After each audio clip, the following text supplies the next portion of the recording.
All right, how is everyone doing tonight? I am really excited to hop on tonight.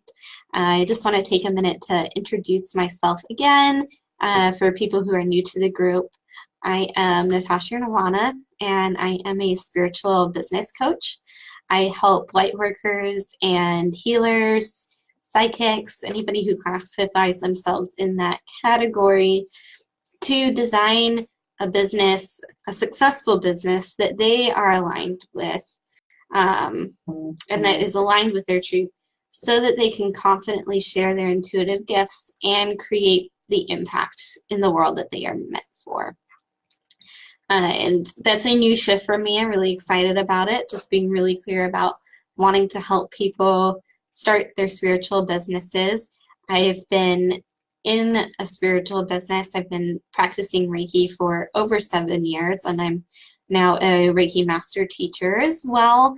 So I also teach Reiki practitioners and help mentor them through that process as well. And I've had a really, really successful practice in my energy healing, in my massage practice, in my business. I've had my own business for the last 4 to 5 years. Sometimes I'd even consider it longer than that because I worked as an independent contractor before becoming a business owner. And so I've had my own practice for that long, and I've consistently booked out my practice for as long as I've been practicing, and it's always happened really, really quickly for me.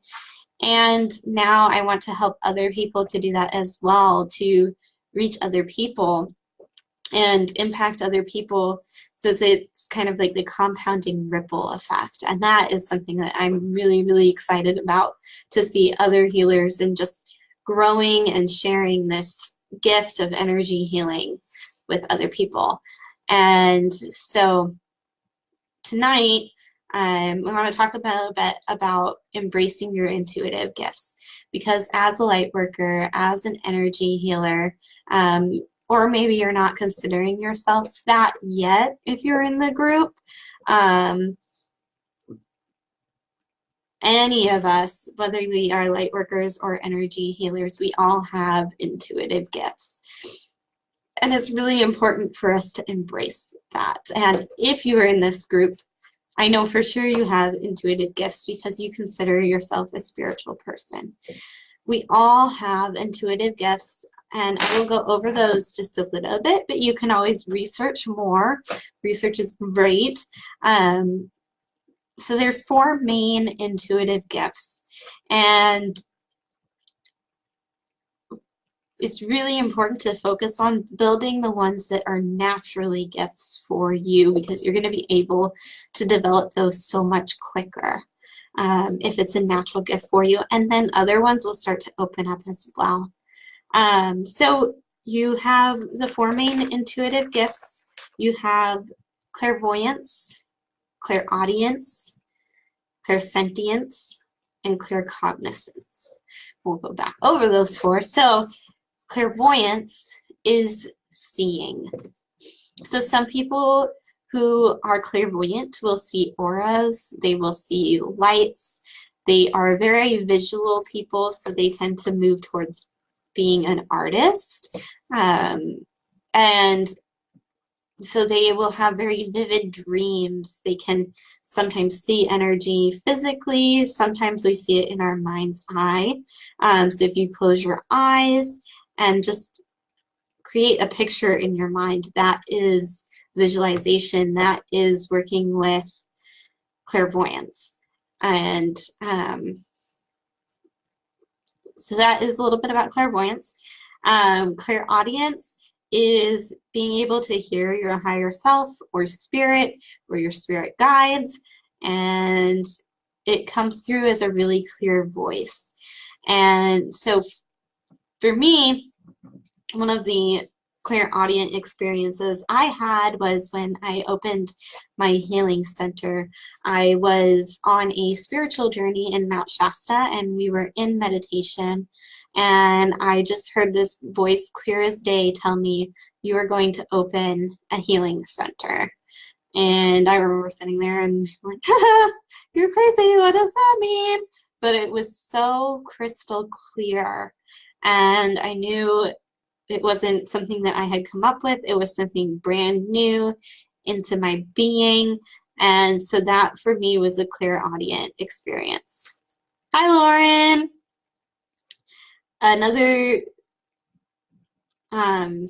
so you might hear voices if you're clairaudient. Sometimes you have music come into your head and start playing in your head. People who are musicians are very often clairaudient. Singers, people like that. Channeling is a way of clairaudience. So that is the hearing gift. And then clairsentience, this is my personal strongest gift, is the feeling and emotional. So if you consider yourself an empath, then clairsentience is your strongest gift. This means that you can feel the emotions of other people. You feel things really strongly. Things are based off of feelings for you. So you may have just a feeling about something. You have a feeling that something is going to happen, or you could be feeling what is going on with other people. I think this is a very, very great gift as an energy healer, as you're able to tap into the emotions of other people and what is going on with them, because healing happens so much on an emotional level. So this is a great gift for an energy healer. And that doesn't mean that the other gifts aren't great for energy healers as well, because they are all great. I have used all of them in my energy healing sessions. But the more I developed the clairsentience, the more I honored it. And that was really difficult for me as well, because in my practice as an energy healer, I didn't have a lot of guidance from my teachers after leaving my initial learning, which was my initial Reiki course, and some other courses that I took. There wasn't a lot of guidance after that, but I still spent time with them, and I would notice that these people were seeing things a lot. They were very clairvoyant. And so they were always talking about, like, I saw this thing, and I saw this thing, and I saw this thing, and I saw this image, and this picture, and these lights, and this color. And I got so frustrated and just wanted to give up healing, because I felt like I didn't have those gifts. I wasn't seeing things like that, and I was jealous, and I didn't realize how strong clairsentience can be. And so then I hit the point where I decided I need to work on my gift that is my strongest gift and develop that and strengthen that, not something that is harder for me. I need to work on what's easy. And the more that I do that, the more that I was able to help people. So clairsentience is really that feeling aspect. And then claircognizance is knowing. It's when you just know something. You don't know how you know it, but you just have this knowingness. And so I've had that as well. That would probably be my second strongest intuitive gift. Is when I'm working with people, I just know things about them. I know exactly what they need. And I just have that knowingness. So that's the second thing that will be my personal strongest gift. So if you look at those gifts, I want you to share with me, what is your strongest intuitive gift? And post that in the comments, whether you're watching live or you're watching the replay. And have you had any struggles with embracing that intuitive gift? And so if you could answer that for me, it would be perfect. And then let's talk a little bit about embracing your intuitive gifts. So a lot of times when our intuitive gifts are activated, or if we have intuitive gifts, it can be really, really overwhelming to us, because everything is coming at us at once when we have this awakening process. For a lot of people, especially people who have, there's different intuitive gifts, and it can be a system overload when things open up that greatly like that. And this can happen in any one of the intuitive gifts. For instance, a lot of people who are clairvoyant who often see spiritual beings. They see angels, they see spirit guides, they see ghosts, they see what might be considered dark beings. And that can be really scary to some people. Even beings of light can be really scary to some people because they don't have an understanding of what those things are. So if you're a seeing person, that is a gift, and it is amazing that you can see those things. Honestly, I'm personally really jealous of you and your ability to do that, because I wish I saw more. But it's a lot about how do you control and monitor what comes in and when, and how you shut that off. Now, spiritual beings and things like that, they are only allowed to come in on our free will choice, but they're going to kind of like knock on the door and see if it's okay. And if you are not standing in your full power and setting boundaries with those beings, then that opens things up for things to come in, if that makes sense. So it's really important to set those boundaries. So if you're a spiritual person, it's really important to ask your higher power, ask your higher self, ask your angels to only let beings of light in, to only allow beings of light into your space. Archangel Michael is my favorite angel for helping with this. I always turn to him as at the beginning of any energy healing session, like I'm sure many of you do. I always invite any spiritual beings into that place, the angels, the spirit guides, the ascended masters, whatever is needed for that person, whoever their spirit guides are, I always invite them into the space. But I also always ask Archangel Michael and my spirit guides and my angels to only allow beings of light to come in. And I really set that intention. So you can do that anytime, and you can do this even if you're not a seeing person and you experience spiritual beings in some other way. Maybe you feel them. You can always ask and set that boundary that only beings of light come into your space. And also take note of, I have also had things come up in healing sessions with people that maybe weren't so positive. Things like entities or like people that are angry or upset that there's that cord and connection with that person, and that is coming up for that person's best and highest good because it needs to be cleared. So what needs to happen is that needs to be sent to the light and filled with light, and ask the divine and your spirit guides to help clear that and cleanse that from them. So that is really important. Then you have clairaudience, and this is the hearing voices. Now, I haven't experienced this quite a lot. It has only come through for me a select few times where it's been like a really crystal clear voice, like in my spiritual journey that I was on, where I heard about opening the healing center. But of course, you can ask that those voices only come from your higher self. They only come from your spirit guides. You can ask that.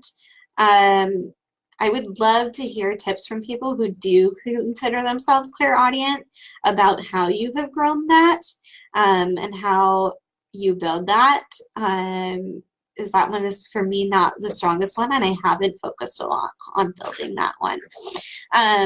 But if that is one of your intuitive gifts as well, pay attention to what those voices are telling you and journal it down and really sit with yourself in meditation and really feel what is being said in your heart and if it resonates in your being.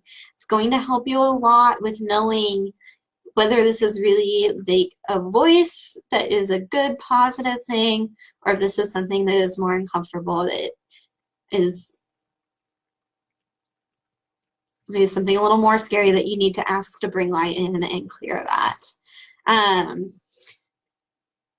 Clairsentience, my favorite, the feeling thing, the empaths. Empaths literally absorb everything. We absorb everything into our energy and into our being, and we are just like, we can be just like sponges.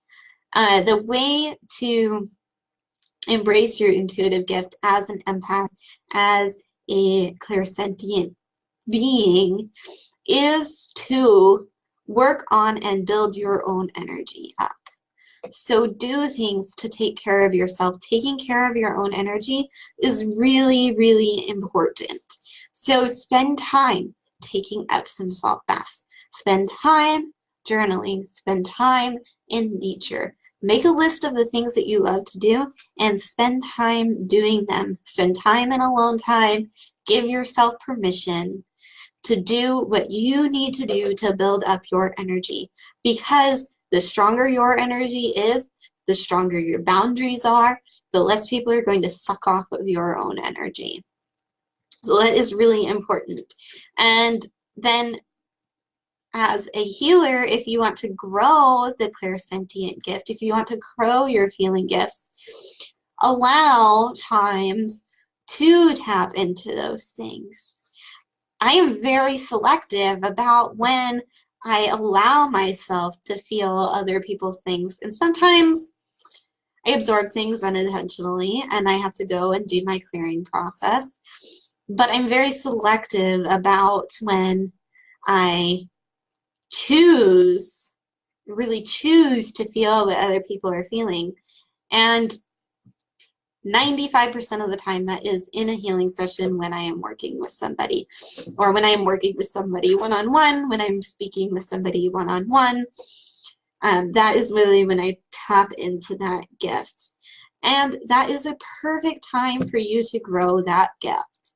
To notice when you're around somebody, how does this feel within my body?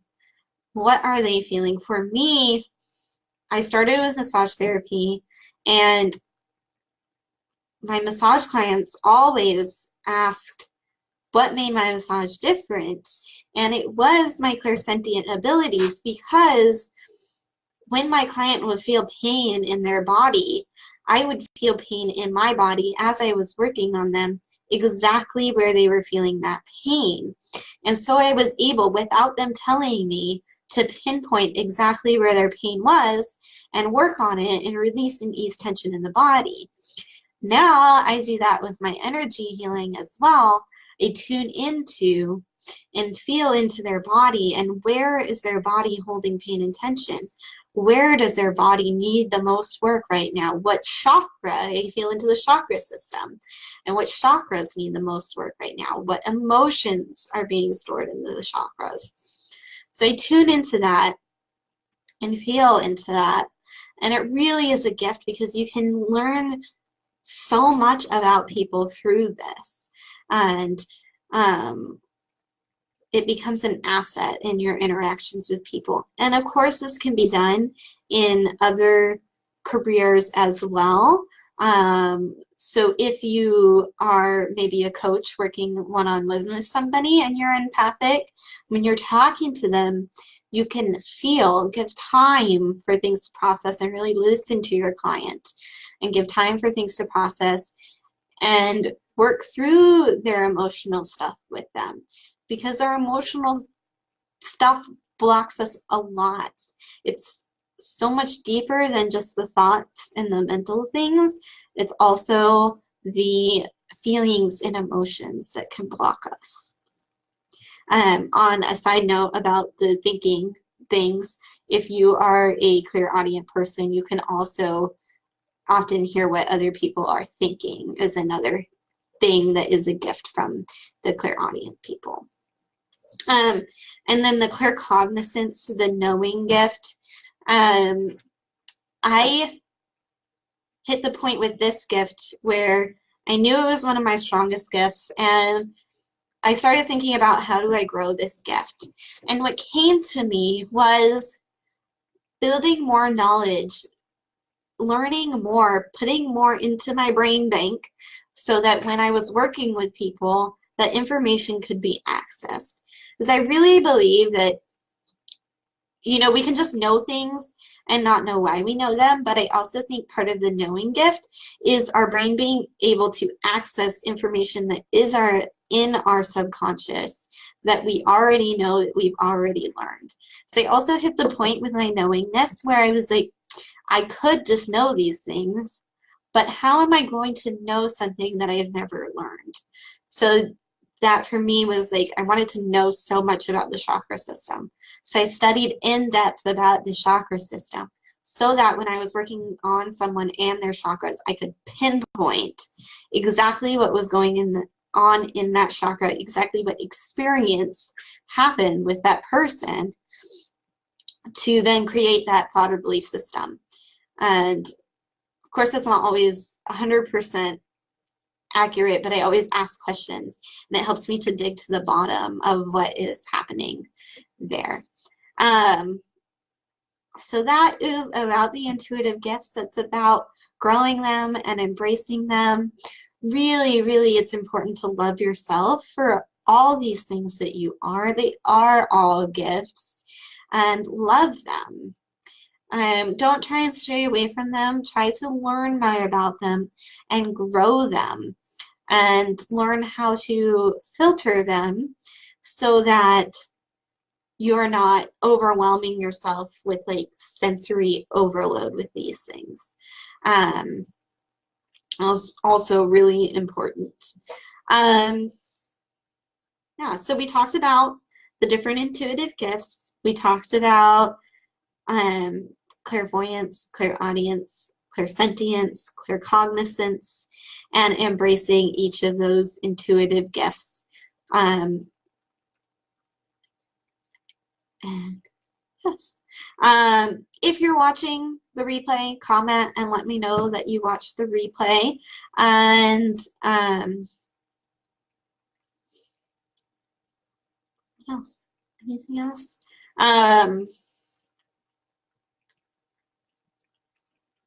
I think that's it. As a reminder, the giveaway is still happening in the group, and in order to be entered in that giveaway, there's a couple things that you can do to earn points. Each thing that you do to earn points gets you one entry into the giveaway. And then when we reach 200 members in the group, then I'll be doing a drawing for the giveaway prizes. So the different giveaway prizes are, you have, one of them is a shaman oracle deck. One of them is a free coaching session with myself. And then one of them is a free chakra reading that I will do for you. So those are the different prizes for the giveaway. And then how you can earn points is you can invite friends into the Facebook group. Of course, ask them first, so send them a message and say, hey, I'm part of this really cool Facebook group. This is what we're doing in here. And share that with them and just ask them if they want to be a part of it. And then you can send them the group or just invite them on in. So that is a way to earn points. You'll earn a point for each person that you invite. Another way for you to earn points in the giveaway is to post in the group. Post things that you are celebrating about. I love to hear that. Celebrating your life raises your vibration. And one of the things that I did today was I sat down in the morning, and I'm going to make this part of my everyday practice. You'll see it on my Facebook story if you go in and you watch that. But I sat in the morning and I asked myself, what was it? It was, what am I going to do today that lights me up? And I asked myself that, and I actually got like an 8x10 sheet of paper and got my markers and coloring things because I love being creative, and wrote on this sheet of paper everything that I was going to do today that lights me up, and came up with those different things. And it has been such a high vibe day, let me tell you. So celebrate, post in the group. That is ways to earn points in the giveaway. You can also follow me on Instagram. My Instagram is @NatashaNirvana. And once you follow me on Instagram, so that I know that you did it, just send me a message on Instagram letting me know that you followed me. Excuse me. If you're in the group and you're already following me, just go in and send me a message on Instagram and remind me that you're following me so that I know you're there, and I'll give you a point for doing that. And then, let's see. Oh, and the last way to earn points is to complete the units in the Facebook group. You can go in and look at the units and mark them as completed. That was from the Clients Cash Freedom training that I did, which I will be also taking down pretty soon here. So if you haven't had the chance to go over that, make sure you take the time to go in and go over that. And so those are all the details for the giveaway. And then I am also doing dream design sessions now. You all voted and voted that is the best choice, and I'm really excited because that feels really, really good to me. So what we're going to do in that dream design session is we will sit down and we will talk about together putting together these 3 steps for you, really personalized for you, to create this action plan to release self-doubt, believe in yourself, and create the life and business that you dream about. And so this call is not just for women that want to sit down and do that, but women who are interested in working with me one-on-one. It gives us a chance to talk and get to know each other, for me to get to know you and see how we vibe, for you to get to know me. So that is an option that is definitely available to you. I put the link to that in the description above the video, so you can just click on that link, fill out the form, and it'll take you into booking your call. It's really, really simple. And so those are some different options. Thank you so much for watching the video, and I will talk to you all very soon.